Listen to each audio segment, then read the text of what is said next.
жектер. Достар әуе шарымен саяхатқа шықпақшы болды. Жолға дайындалып, өздеріне қажет құралдарды жинастырды. Үрпек фотоаппаратын, үркек дүрбісін мойнына асынып алды.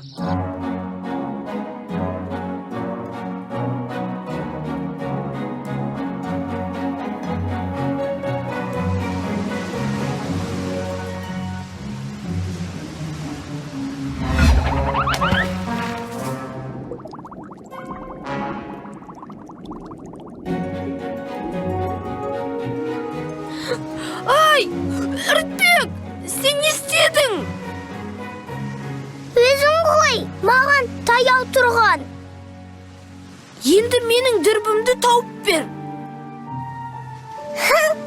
Мына үлкен судан қалай табам? Қызық екенсің. Дауласпаңдар. Қазір бір амалын ойластырамыз. Достар, мен жағалаудан Сақшағайды көріп тұрмын.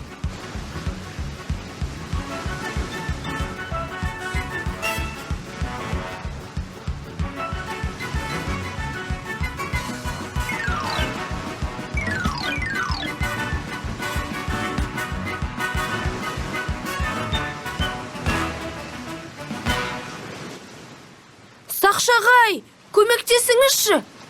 Менің дүрбім суға құлап кетті.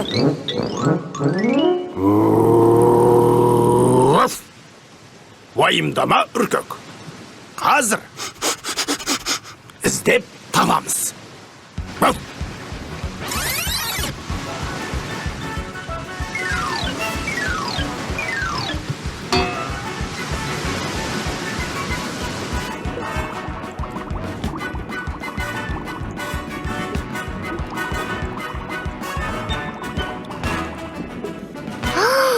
Сақшағай, мынау қандай аң?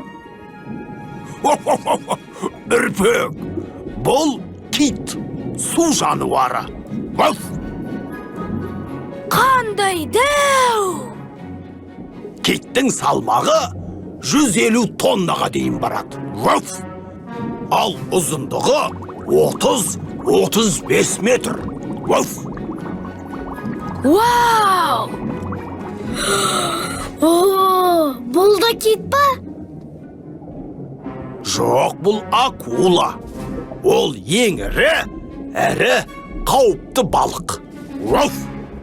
Салмағы 14 тоннаға дейін барады. Су астында да кемпір қосақ бола ма? Жоқ, үрпек. Судың астында сан алуан балықтар, медузалар, шаяндар мекендейді. Балықтың түрлері өте көп. Мысалы, сазан, шортан, бекіре, мөңке деген сияқты толып жатыр. Балықтар судың астында қалай демалады? Олар желбезек арқылы ауа жұтады.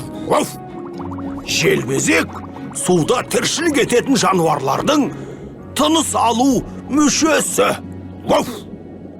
Әне дүрбі, мен көріп тұрмын.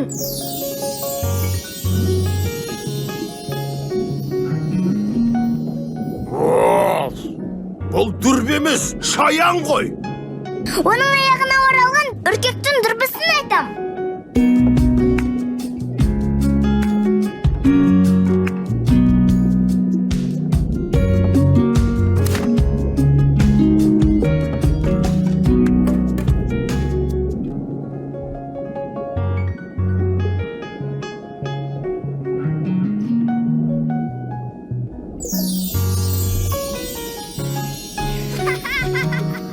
Міне балақайлар, бүгін су астына саяхат жасадық. Бірақ әрдайым өз заттарыңа аса мұқияттылықпен қарауды ұмытпағандарың жөн.